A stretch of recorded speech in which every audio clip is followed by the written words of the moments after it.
నమస్తే, welcome to wild wolf. నేను మీ Zakir Hussain.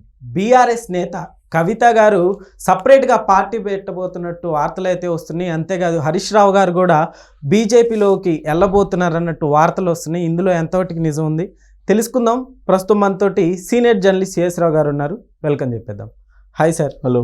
BRS నేత కవిత గారు సపరేట్గా పార్టీ పెట్టబోతున్నారా సార్? అలానే హరీష్ రావు గారు కూడా బీజేపీలోకి వెళ్ళబోతున్నారా? అంటే ఇలాంటివన్నీ కూడా ఈ మధ్యకాలంలో వినిపిస్తున్నటువంటి స్పెక్యులేషన్స్.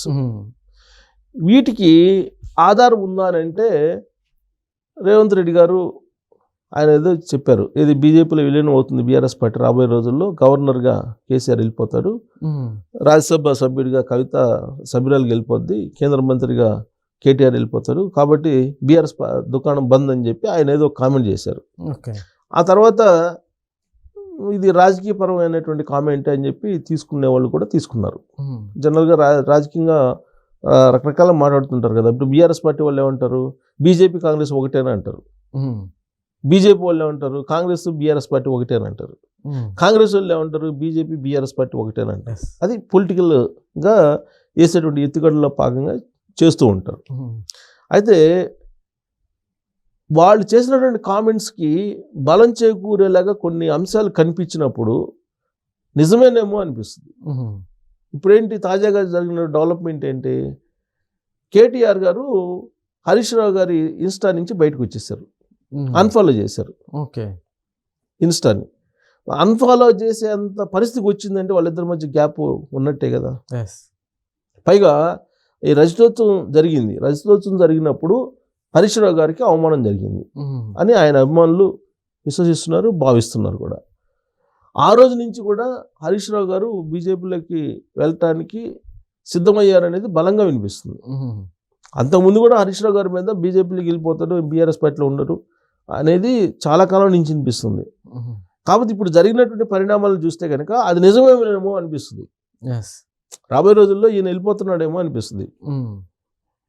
ఇంకొకటి ఏంటి, కవిత తిహార్ జైలు నుంచి బయటకు వచ్చిన తర్వాత ఆవిడ కొత్త పార్టీ పెట్టబోతుంది అనేది ఒక చర్చ అయితే, ఒక ప్రచారం అయితే, రెండోది ఏంటి, బీఆర్ఎస్ పార్టీకి సంబంధించిన పగ్గాలన్నీ ఆవిడకి అప్పచెప్తారు, రాబోయేటువంటి రోజుల్లో కాబోయేటువంటి సీఎం కవిత అని చెప్పి ఇంకో ప్రచారం మొదలైంది.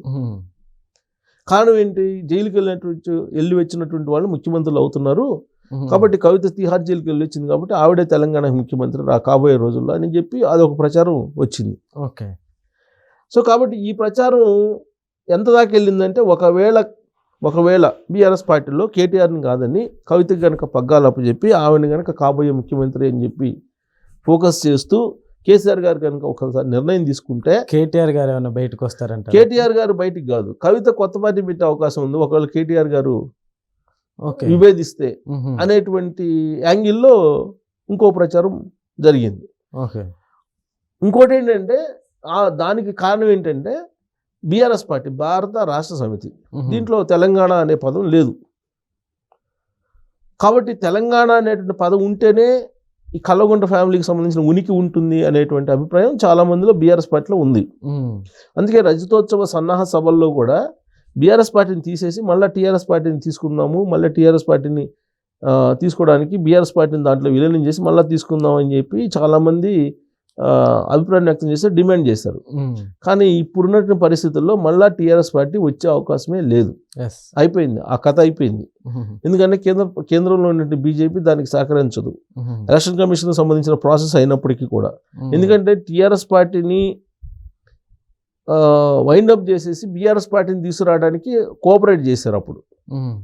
కానీ మళ్ళీ ఇప్పుడు ఇది కాదు అదేంటే కోఆపరేట్ చేసే పరిస్థితి ఉండదు, అదొకటి. రెండు ఏంటంటే ఎలక్షన్ కమిషన్ దాంట్లో ఆల్రెడీ తెలంగాణ రైతు సమితి టీఆర్ఎస్ అనేది నమోదై ఉంది, కాబట్టి టీఆర్ఎస్ అనేది రాదు, ఇక ఛాన్సే లేదు.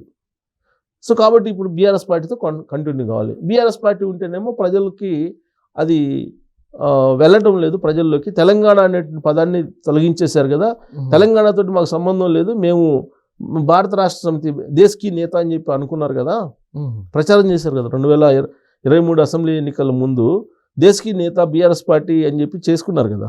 అంటే తెలంగాణ అనేది లేదు, ఫక్త్ రాజకీయ పార్టీ అని చెప్పి ఉద్యమం అయిపోయిన తర్వాత అధికారంలోకి వచ్చిన తర్వాత చెప్పారు టీఆర్ఎస్ పార్టీని. ఓకే. ఉద్యమ పార్టీ కాస్త పొలిటికల్ పార్టీ కింద మార్చేసుకున్నాడు ఆయన. పొలిటికల్ పార్టీని కాస్త తెలంగాణకు కాదు మా పరిమితం, దేశానికి మొత్తానికి మాకు కావాలి, ఒక తెలంగాణ కాదు, ఇంకా తెలంగాణ అయిపోయింది, తెలంగాణ మోడల్ చూపించి నేను దేశకి నేత కావాలి అని చెప్పేసి, దేశానికి అవసరం తెలంగాణకి కాదని చెప్పి ఆయన దేశకి నేత అని చెప్పేసి పోస్టర్లు పెట్టుకుని గందరగోళం చేశారు. చేసిన తర్వాత 2023 ఎన్నికల్లో తెలంగాణ సమాజం తిరస్కరించింది. కాంగ్రెస్ పార్టీ అధికారంలోకి వచ్చింది. ఇంకా ఆ రోజు నుంచి ఆ పార్టీలో ముసలం మొదలైంది. 2024 లోక్సభ ఎన్నికల్లో పట్టుమని 18% ఓట్ బ్యాంక్ రాలా బీఆర్ఎస్ పార్టీకి. సో ఆ పర్సంటేజ్ చూసిన తర్వాత బీఆర్ఎస్ పార్టీ ఇక క్లోజ్ అయ్యే అవకాశం ఉంది, దుకాణం బంద్ చేసే అవకాశం ఉంది అనేటువంటి ప్రచారాన్ని కాంగ్రెస్ పార్టీ బలంగా చేసుకుంటూ వచ్చింది. బీజేపీ కూడా బలంగానే చేసుకుంటూ వచ్చింది. పైగా లోక్సభ ఎన్నికల్లో బీజేపీతో పొత్తు పెట్టుకునే దానికి కేటీఆర్ గారు ప్రయత్నం చేశారనేది కూడా అప్పుడు వినిపించింది. ఓకే. కానీ బీజేపీ నో అందని చెప్పి అని అన్నారు. సో ఇప్పుడు మీకు రజతోత్సవ సభలో ఏం చెప్పారు కేసీఆర్ గారు? తెలంగాణకి ఫస్ట్ విలను కాంగ్రెస్ పార్టీ అన్నారు. అంటే కాంగ్రెస్ పార్టీతో కలిసి వెళ్ళాం మేము భవిష్యత్తులో అని చెప్పి క్లారిటీ ఇచ్చేసారు. మరి ఎవరితో కలిసి వెళ్తారు? బీజేపీతో కలిసి వెళ్ళాలి. ఒంటరిగా వెళ్ళారనుకోండి ఏమవుతుందో తెలుసు. ఒంటరిగా వెళితే మనుగడ ఉండదు అని చెప్పి కేటీఆర్ గారే చెప్పారు. ఉంటే ఇండియాలో ఉండాలి, లేదంటే ఎన్డీఏలో ఉండాలి. ఈ రెండు కూటమిలో ఉంటేనే ప్రాంతీయ పార్టీలకు మనుగడ ఉంది, లేదంటే మనుగడ లేదు అని చెప్పేసి ఆ అన్ని రాష్ట్రాలకు సంబంధించిన రివ్యూ ఒకసారి చెప్పాడు ఆయన. సో కాబట్టి ఇప్పుడు అసలు బీఆర్ఎస్ పార్టీలను ముసలం బయలుదేరింది. హరీష్ రావు గారు బీజేపీకి వెళ్ళేటువంటి అవకాశం ఉందని చెప్పి ఇప్పుడు ప్రచారం గతంలో నుంచి జరుగుతుంటే ఇప్పుడు ఈ ఇన్స్టాల్ నుంచి ఆయన అన్ఫాలో కావడం అనేది బలం చేకూరుస్తుంది. ఓకే. సో ఇన్స్టా నుంచి హరీష్ రావు ఇన్స్టా నుంచి అన్ఫాలో అయ్యారని అంటే అది సీరియస్ ఇష్యూ కింద తీసుకోవాలిగా, లేదంటే అన్ఫాలో కారు కదా.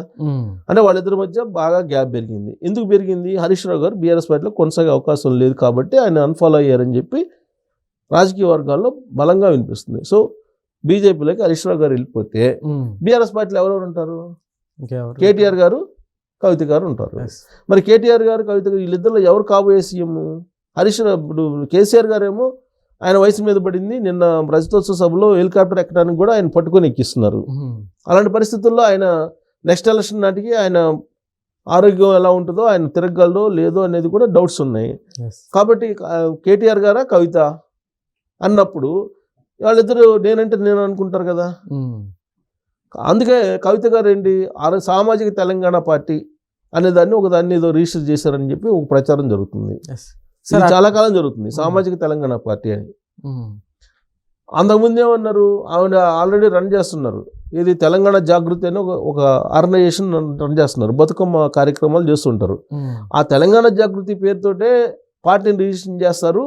తెలంగాణ అనే పదం ఉంది కాబట్టి తెలంగాణ జాగృతిని రాజకీయ పార్టీగా మారుస్తారని చెప్పి నాకు మూమెంట్లో తిహార్ జైలు నుంచి ఆవిడ వచ్చిన తర్వాత కొంతమందిలో బాగా వినిపించింది.